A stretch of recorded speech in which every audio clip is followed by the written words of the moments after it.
हमें सबको आपके दौरे से एक चीज वाज़े हो गई कि सारे पाकिस्तान में जो खित्ता सबसे ज्यादा तब्दीली चाहता है वो सिंध है। सिंध के लोग आजादी चाहते हैं ये डाकू जरदारी से, और इंशाअल्लाह आपने तो दौरा कर लिया, अली जैदी और शाह महमूद आप भी थे उनके साथ। अब अगली बारी मैं आ रहा हूं अंदरूनी सिंध का दौरा करने के लिए आपके साथ।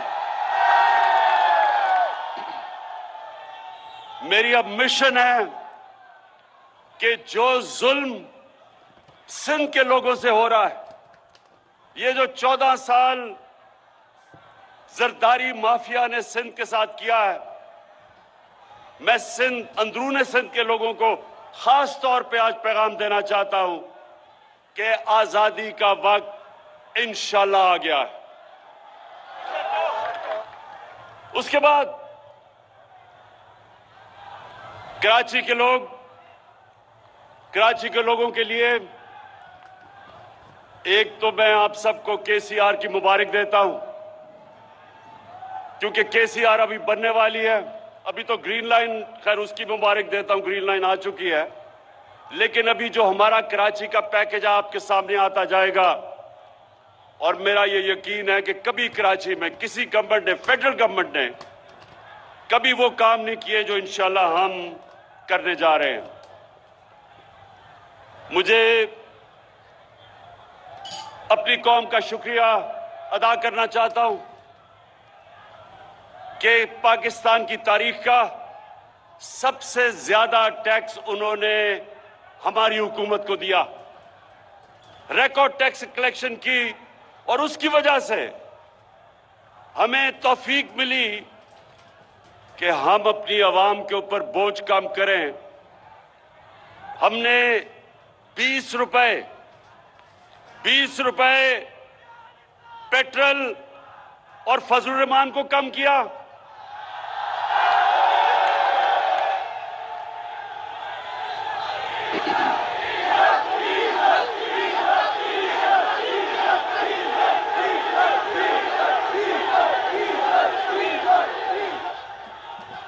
डीजल सस्ता किया, 5 रुपए यूनिट बिजली सस्ती की, जब दुनिया में दोनों की कीमतें ऊपर जा रही हैं। आज आपको हैरत होगी ये सुन के कि पाकिस्तान में पेट्रोल और फजलुर रहमान दुबई से ज्यादा सस्ता है। दुबई में अपनी उनकी जमीन से तेल निकलता है, पाकिस्तान इंपोर्ट करता है।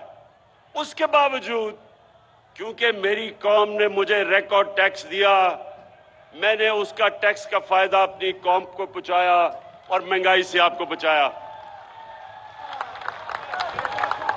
और उसके अलावा अल्लाह का शुक्र है कि हमारा मुल्क सही रास्ते पे निकल गया है। जब तक एक मुल्क की एक्सपोर्ट्स नहीं बढ़ती, मुल्क की दौलत में इजाफा नहीं होता, तो पाकिस्तान की तारीख में सबसे ज्यादा एक्सपोर्ट्स, सबसे ज्यादा टैक्स कलेक्शन, सबसे ज्यादा रेमिटेंसेस और 4 फसलों की सबसे ज्यादा पैदावार हमारे दौर में पिछले साल हुआ। तो अल्लाह का शुक्र है कि हमारा मुल्क सही रास्ते पर निकल गया। और शायद इसीलिए ये जो डाकुओं का गुलदस्ता है, इनको खौफ आना शुरू हो गया है कि ये हर मुश्किल से ये गवर्नमेंट निकलती गई। पहले दिवालिया वाली हुकूमत मिली, बैंकरप्ट, उससे मुल्क को बचा लिया। फिर सदी में एक दफा इतना बड़ा बुरान आता है जो कोरोना वायरस का आया, अल्लाह ने उसे हमें निकाल दिया।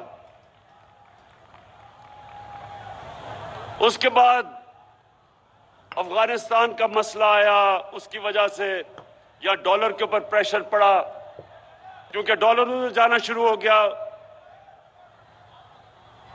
अफगानिस्तान की फिजा की वजह से कि एक खौफ था लोगों को कि हालात क्या बिगड़ेंगे, डॉलर लिए लोगों ने, तो यहां प्रेशर पड़ा हमारे पे, उससे अल्लाह ने हमें बचाया।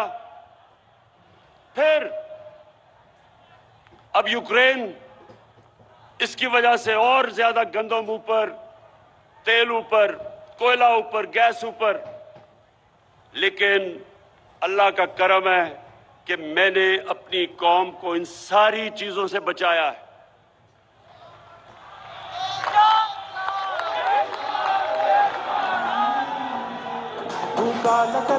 तो अब आज जो मैं आपके सामने बात करना चाहता हूं, मेरे बाशऊर कारकुनों, अब जरा आराम से सुने। इन्होंने अदम एतमाद की तहरीक चलाई, अदम एतमाद का इन्होंने असेंबली के अंदर हमारे खिलाफ दर्ज कर दिया। मैं आज अपनी टीम को बता रहा था कि इन्होंने वो काम किया है जो मैं अल्लाह से दुआ मांग रहा था कि ये करें। असल में सुने देखें, एक कहावत है कि जब गीदड़ की मौत आती है तो वो शहर की तरफ भागता है। तो ये चोरों के टोले की जो इंशाअल्लाह, मैं ऊपर वाले के ऊपर एतमाद है, इनकी जो सियासी मौत आई है, इन्होंने अदम एतमाद कर दिया है।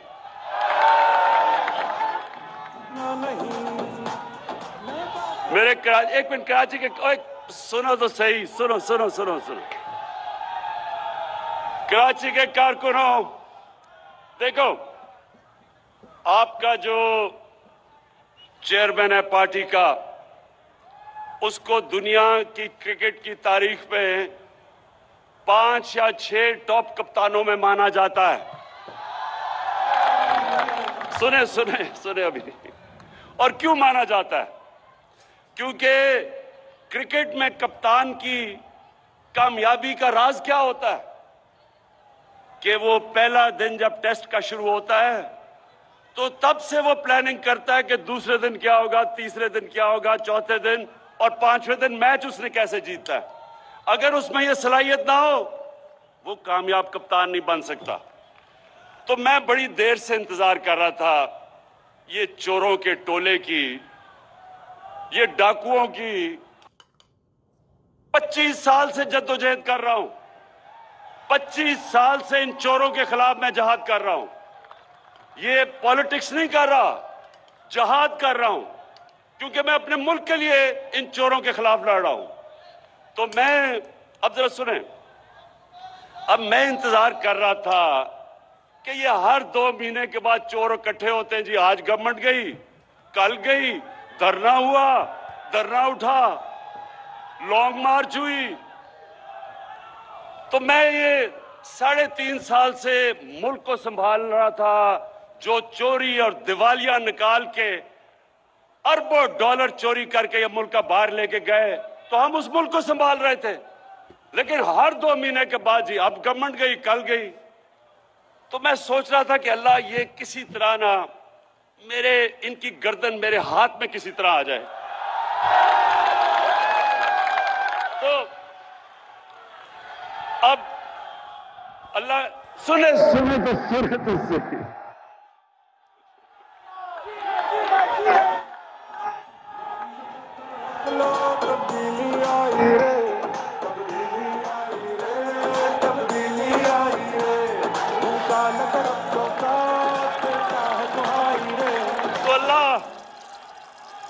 अल्लाह सुने, अल्लाह मेहरबान है, रहमान और रहीम है। एक इंसान जो अल्लाह से मांगता है अपनी कौम के लिए, उसकी ज्यादा दुआएं सुनता है।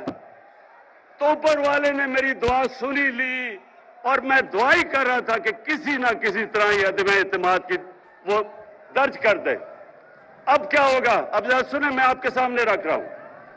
ये उधर आ गए हैं, ये उधर फंस गए हैं, जिधर ये सिर्फ उधर फंसे नहीं है ट्रैप में, ये उधर नहीं फंसे कि सिर्फ ये इनकी अदम एतमाद की तहरीक फेल होगी, ये इधर नहीं फंसे। कप्तान ने आगे की तैयारी की हुई है। अदम एतमाद की तहरीक जब इंशाल्लाह जब हम जीतेंगे, उधर मैं रुकूंगा नहीं, मैं इनके पीछे जाऊंगा, मैं इनको छोड़ूंगा नहीं। जो अब तक मेरे हाथ बंधे हुए थे, फंसे हुए थे, कभी ये मसला, कभी दुनिया का, अब जिस तरह मैंने बताया कोरोना आ गई तो लॉकडाउन हो, मेरे अब हाथ, वो जो जंजीर बली हुई थी ना, वो अब खुल जाएगी। और मैंने सुने, पहला मेरा टारगेट होगा जिसके ऊपर बड़ी देर से, जो मेरी बंदूक की नशिश पे बड़ी देर से उसके ऊपर आया हुआ, वो है आसिफ अली जरदारी।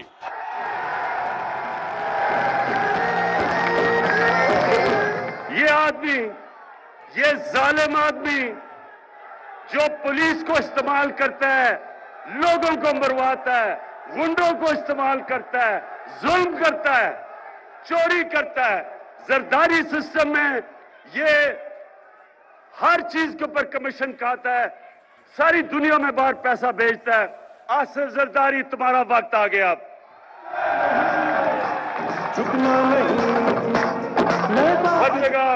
हर जगह ये पीछे फिरता है, पैसे के टोकरे लेके 20-20 करोड़ की इसने रकम हमारे लोगों को खरीदने के लिए रखी हुई है।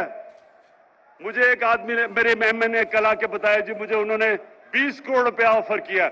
मैंने कहा ले लेता, पकड़ लो पैसे, हराम का पैसा पकड़ लो, और उसके बाद कोई पनाहगाह खोल देना, कोई लंगर खोल देना, कोई यतीम खाना खोल देना, सवाब मिलेगा तुम्हें।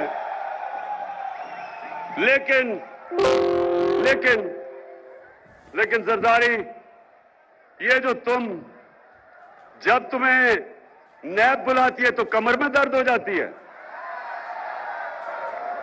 दूसरी तरफ आपने देखा होगा मकसूद चपरासी वाला। कौन है वो मकसूद चपरासी वाला?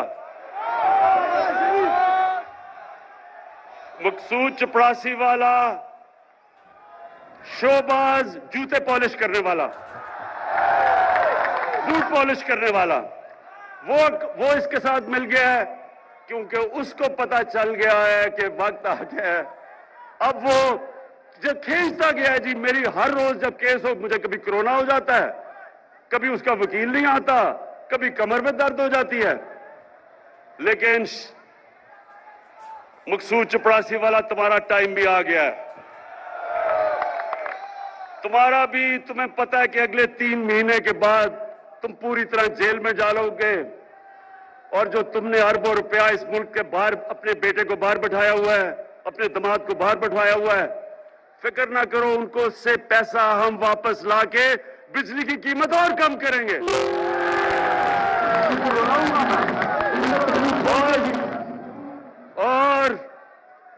और फिर इनके साथ मिल गया है डीजल। सुने जरा, अब ये सुने, अब इन तीनों की शक्लें देखो, ये निकले क्यों हैं? मुल्क को बचाने के लिए। ये चोर जो 30 साल इस मुल्क का खून चूसते रहे हैं, अब इकट्ठे हो गए हैं कि जी मुल्क को इमरान खान से बचाना है। मुल्क को नहीं आपने बचाना, अपने आप को बचाना है इमरान खान से। और फजलू सुन लो, क्योंकि मौलाना इसको कहना गुनाह है, इसको मौलाना कहना गुनाह है। डीजल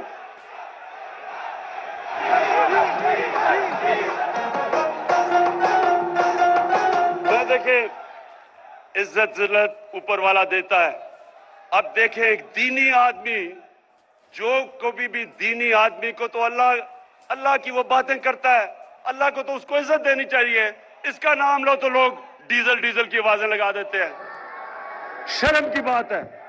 तो फजलू, मिस्टर डीजल, तुम भी तैयार हो जाओ।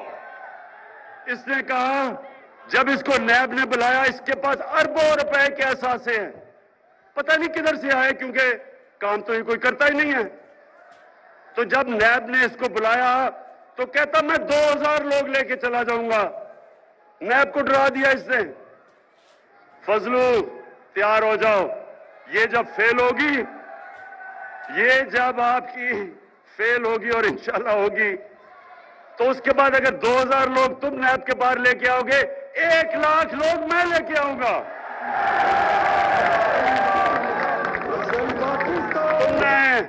तुमने इस मुल्क का दीन का काफी हमारे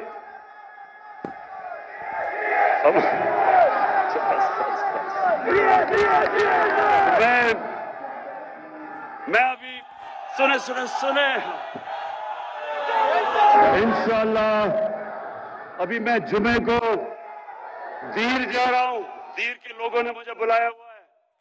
इतवार को मैं पंजाब में हाफिजाबाद जा रहा हूं। मैं अपनी कौम को, सारी कौम को बताऊंगा कि ये जो चोरों का टोला है, इसकी खिलाफ जंग इमरान खान अकेले की नहीं है, हर बच्चे बच्चे की जंग है इन चोरों के खिलाफ। हर पाकिस्तान की, चाहे औरत हो, चाहे मां हो, चाहे बाप हो, हम सब ने ये जो 30 साल इस मुल्क से करते रहे हैं, हमने सबने मिलकर इनको उधर पहुंचाना है जिधर इनको बहुत देर से पहुंचना चाहिए था, पाकिस्तान के जेलों के अंदर।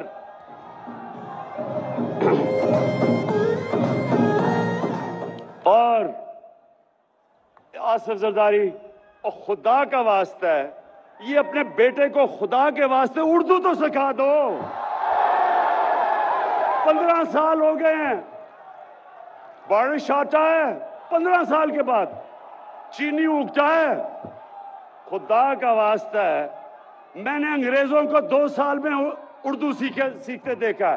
15 साल हो गए हैं, कभी इसे यही नहीं पता कि लड़की आता है या आती है, इसे ये भी नहीं पता अभी तक। और ये टोला, ये चोरों का टोला मुल्क को बचाने के लिए निकला है। ये उधर आ गए। फिर से मैं कहता हूं, जब इन करप्ट चोरों की मौत आती है तो ये आज असेंबली की तरफ जो आ रहे हैं, अल्लाह तेरा लाख लाख शुक्र है कि तूने मेरी दुआएं कबूल कर ली हैं। और इंशाअल्लाह मेरे पाकिस्तानियों, मेरे कराची के लोगों, इंशाअल्लाह ये मुल्क एक बड़े अजीम ख्वाब का नाम है। इस मुल्क बनने के ऊपर जो नारा लगा था वो ये था कि पाकिस्तान का मतलब क्या? ला इलाहा इल्लल्लाह। अल्लाह के सिवा हम कभी किसी के सामने नहीं झुकते। और ये डाकू जिन्होंने पैसे चोरी करके बाहर रखे हुए हैं, ये हर बाहर से ताकतों के सामने ये झुकते रहे हैं। इस मुल्क के ऊपर 400 ड्रोन अटैक्स हुए 10 सालों में, जब ये जरदारी और नवाज शरीफ इख्तियार में थे। एक दफा ये नहीं बोले। कौन बोला था? तहरीक इंसाफ निकली थी। हमने यहां धरने किए थे ड्रोन्स के खिलाफ, क्योंकि ये वो लोग हैं जो जिन खुदाओं की पूजा उनकी करते हैं जिधर इनका पैसा पड़ा है। चोरी का पैसा इनका उन मुल्कों में पड़ा हुआ है। ये कभी उनके सामने अपने मुल्क की मफादात के लिए खड़े नहीं होंगे। मैं हमेशा समझता हूं कि पाकिस्तान को सबसे दोस्ती करनी चाहिए। किसी मुल्क के मैं खिलाफ नहीं हूं, लेकिन मैं किसी मुल्क को ये इजाजत नहीं दूंगा कि मेरी कौम के मफादात के खिलाफ वो कोई कार्रवाई करे।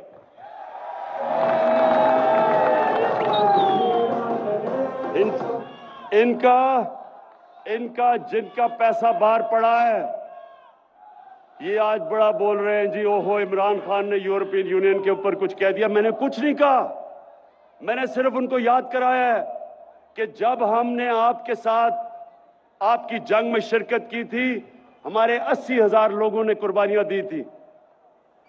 हमारे मुल्क में कबायली इलाका हमारा तबाह हो गया था। हमारे लोगों ने नकल मकानी की थी, 35 लाख लोगों ने। मैं इनको सबको याद कराता हूं कि हमने कुर्बानी दी थी। हमारी किसी ने ना अप्रिशिएट किया, ना हमें हमारा शुक्रिया अदा किया।